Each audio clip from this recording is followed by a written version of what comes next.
out of it. Get up already. Lying down for a mere fever? Don't be such a baby. Right now, my temperature is at 106 degrees Fahrenheit. I can barely move, and even though it's summer, I'm freezing and can't stop shivering. This isn't just a regular fever. I've said it over and over, I need to go to the hospital, but this woman in front of me dismisses me. It's just in your head. Ashamed to want a hospital for such a small thing. Close by, my month-old baby girl is crying. I'm sorry, sweetie. You must be starving. Mommy just can't muster the strength right now. As my world gets hazy, I hear a voice. My name's Orla. I'm a 28-year-old stay-at-home mom.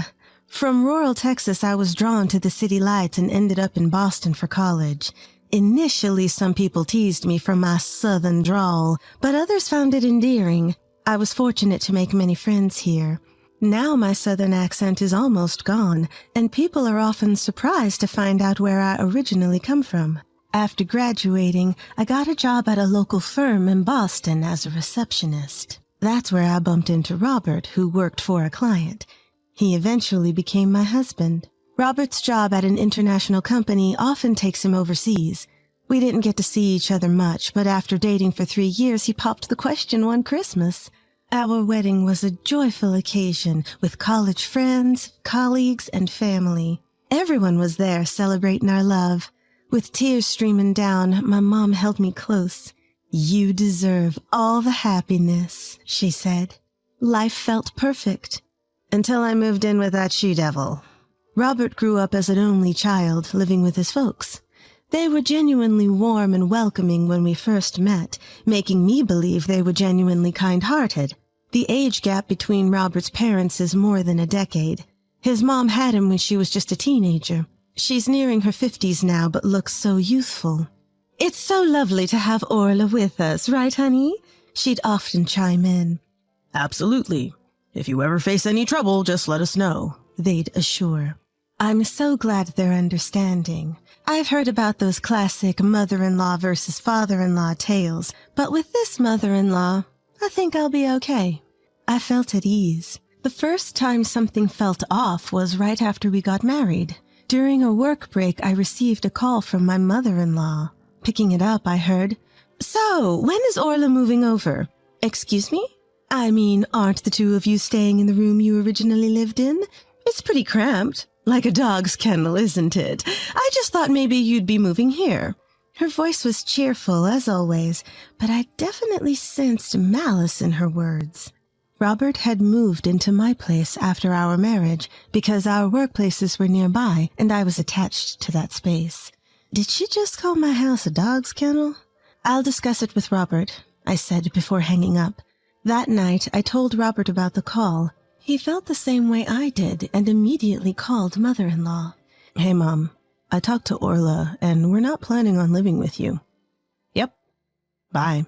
What did mother-in-law say? She sounded a bit disappointed, but she got it. Good. I sighed in relief.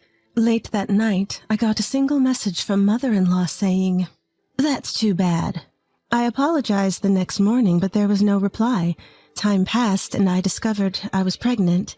Both our families were thrilled, but it seemed I had severe morning sickness and spent most of my day in the restroom.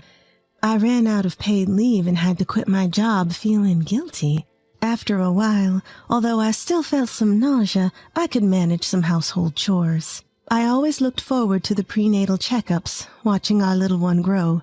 Whenever Robert could take a day off, he'd accompany me. If he couldn't, mother-in-law who lived in the same city would drive me. It's exciting. I wonder if we can find out the baby's gender soon, an upbeat mother-in-law remarked.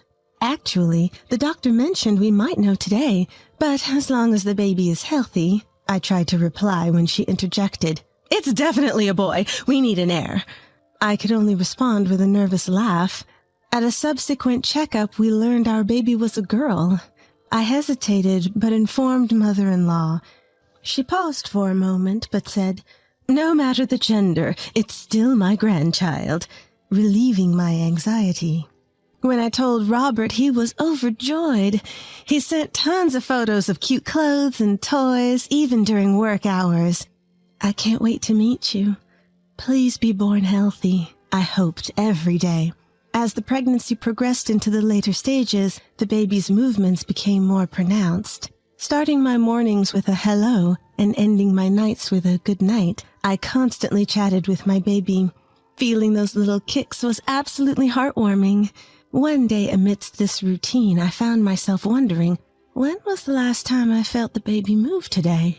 Even though I had just entered the final stretch of my pregnancy, our baby was a bit smaller than average. The doctor had mentioned that it would be best if the baby arrived around the expected due date. Growing anxious, I quickly called our local maternity clinic and rushed there by taxi. I also informed my husband, who assured me he'd be there as soon as possible. Upon arrival at the clinic, they immediately hooked me up to a monitor and noticed that our baby's heartbeat was weak. Trying to keep me calm, a nurse gently said, "It's okay. Your baby just seems eager to meet you. That's all."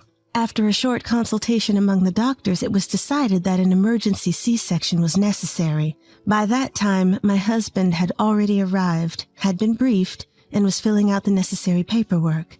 An hour later, I gave birth to a 2.5-pound baby girl. That night, sleep eluded me due to the pain. Of course, it hurt. They had cut into my belly. To prevent blood clots, I had to shift my body every few hours, but every movement brought sharp pain. I received messages from my husband, words of gratitude, accompanied by photos of our baby. It seemed he had informed our parents, who were overjoyed with the news. "So, Orla, there's something I need to discuss with you." Hearing my husband's words that followed made my heart race with anxiety. A week later, on the day of my discharge, my husband settled the bill while I waited in the lounge. "Orla, looking forward to our journey from today," greeted my mother-in-law. We named our daughter Lily, born in a season of beautiful blossoms, hence Lily. Some might say it's a simple choice, but my husband and I loved it. Post-delivery, I wasn't feeling great, so I had declined all visitors. This was the first time I was meeting my in-laws after the birth. "Lily, meet your grandpa. Such a cutie," cooed my father-in-law. "May I hold her?" Lifting her effortlessly, it was clear he was already smitten. "Well, come on, hold her too." "Thank you so much, Orla." He beckoned to my mother-in-law, but she declined without even a touch. That's odd. Isn't she excited about her own granddaughter? Something's off about her, I thought, and there was a reason for my suspicion. During my hospital stay, I had plenty of conversations with the nurses and midwives. They'd check on my health and ask if there were any postpartum concerns, the usual stuff. After we finished talking, the nurse hesitated before saying, "By the way, was the woman with Orla during the checkup your real mother?" "No, she's my husband's mother." "I see. I wasn't sure whether to tell you this, but..." What the nurse told me next sent shivers down my spine. "If anything happens, please contact me immediately." With that advice, I was discharged. I honestly didn't want to get involved either, but instead of heading to our house, the car was heading to my in-laws. "We're here! From today, this will be your home. We can finally live together," mother-in-law said with a wicked smile on her face. Now, you might be wondering how this situation came to be.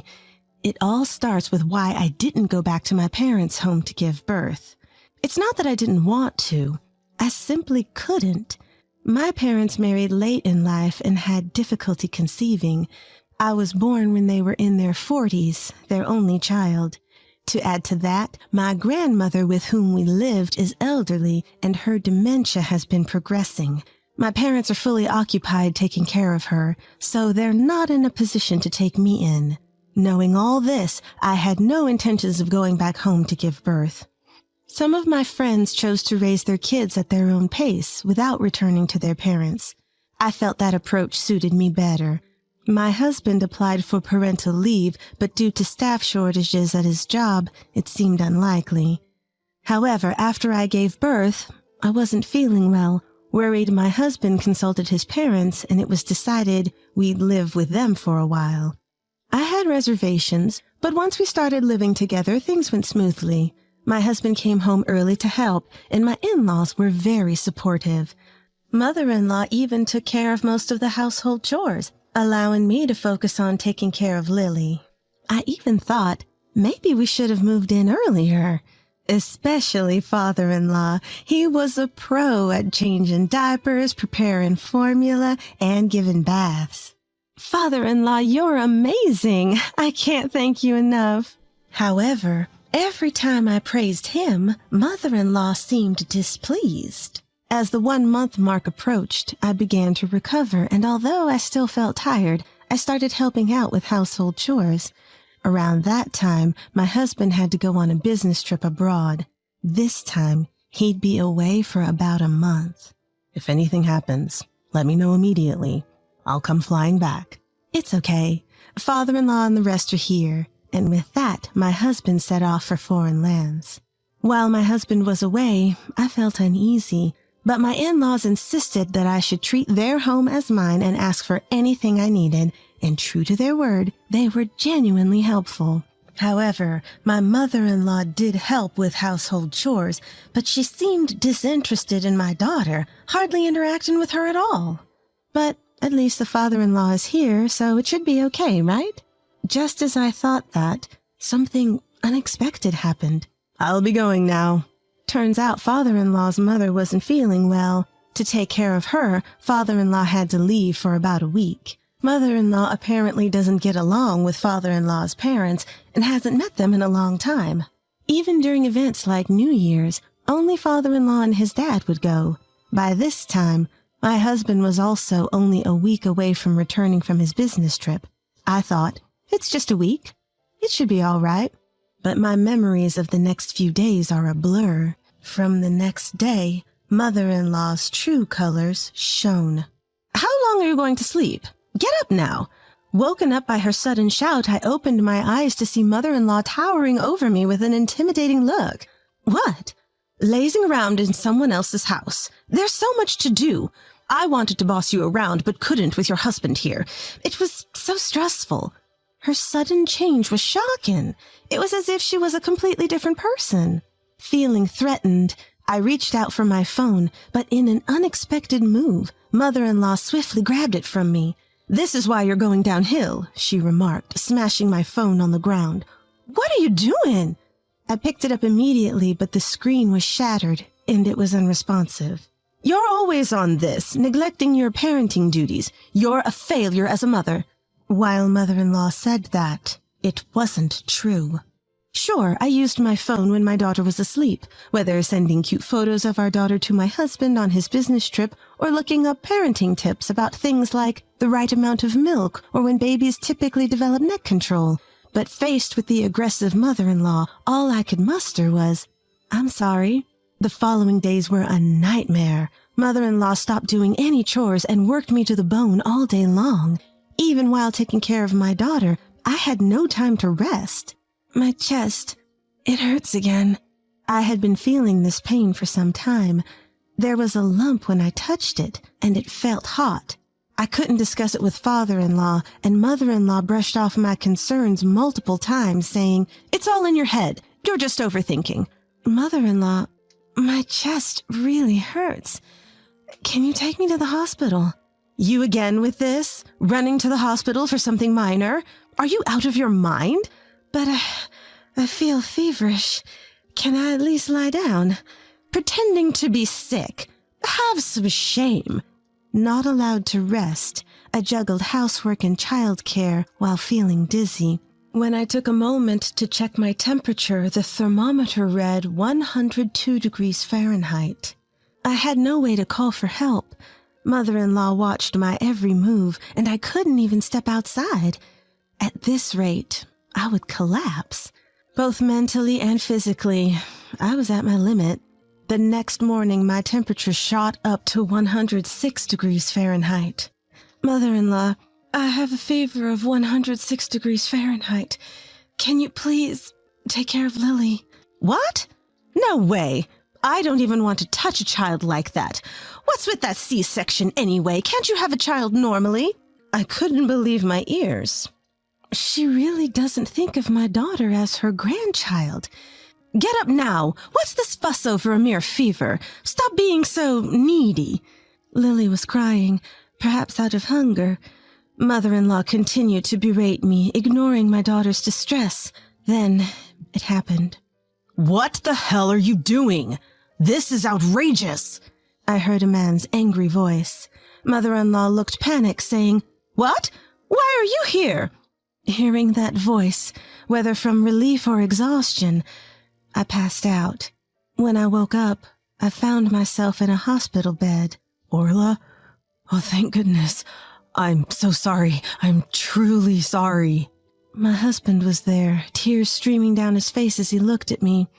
In my husband's arms, I could see Lily sleeping soundly. From what I was told, it seemed I had developed mastitis. They administered antibiotics and my fever had subsided. I felt much better. Curiously, I asked my husband, Why are you here? What about your business trip? He replied, You stopped communicating all of a sudden, and my mom just kept saying everything was fine. Also? The maternity clinic contacted me. They were concerned when you didn't show up for your checkup and couldn't get in touch. Apparently, when I didn't show up for my checkup, the clinic became suspicious. They reached out to my husband instead of me. Although my husband was unreachable overseas, he had informed them of his workplace, so they contacted him through his company. Realizing the gravity of the situation, he spoke with his supervisor and urgently returned to the States. About my mom, he said, she claims she wasn't in her right mind because of the heat, but I can't accept that. It's okay. I'll see her. Thus, after being discharged, a meeting was arranged. When we arrived at my in-laws, my father-in-law had returned and exclaimed, I'm truly sorry for everything. You apologize too. Mother-in-law sat meekly, but glared at me. I'm sorry, but I couldn't stand it. As soon as you were away, Orla, you just left everything to others. It made me want to be a little mean, she began. And with that, she burst into childish tears. What are you even saying, you liar? You're talking about yourself. I will never forgive you. Everyone looked at mother-in-law with cold eyes.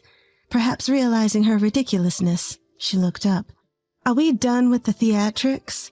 I stood up and retrieved cameras I had secretly installed around the house. I played back the footage in front of everyone.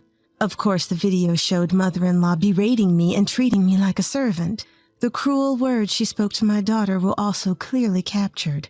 What is this? This is an invasion of privacy. I'll sue you. Shut up. You've done something unthinkable. No, you've got it all wrong. I think the heat messed with my head. Mother-in-law rambled on with incomprehensible words.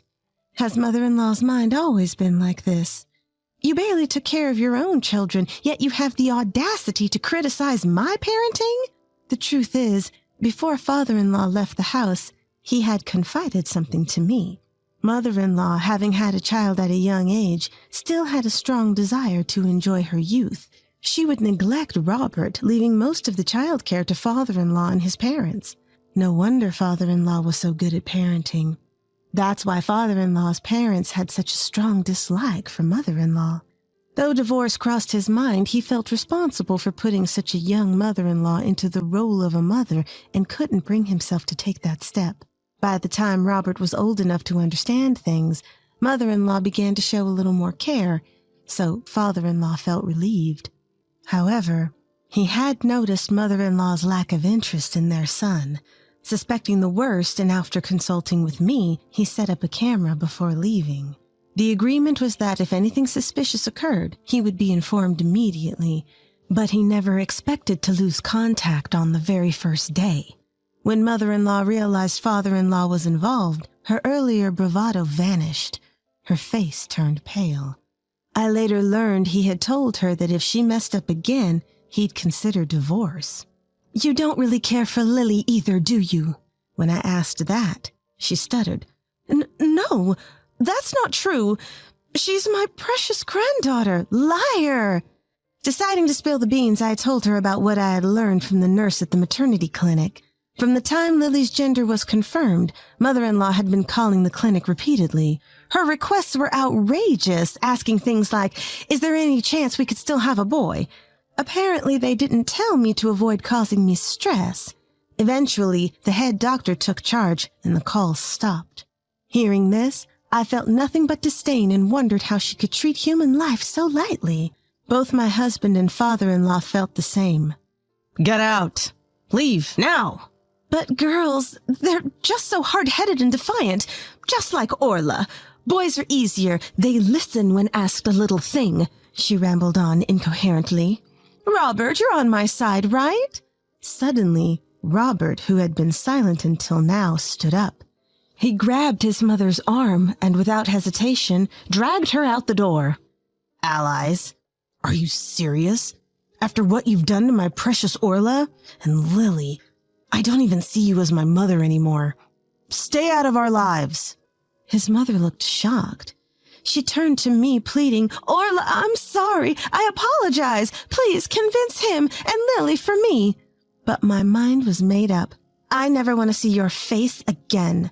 I tossed her purse to her and locked the front door. She caused a scene for a bit, but when our neighbors started coming out to see what was happening, she, perhaps out of embarrassment, hurried away. What happened after? My in-laws went through several discussions with their lawyers. She tried to reconcile many times, but his feelings had completely cooled off. In the end, she reluctantly agreed to the divorce.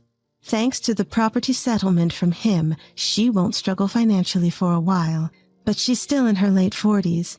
Sooner or later, she'll have to work. I'm not sure if she, who's never worked a day in her life, will manage, but she should face some hardships.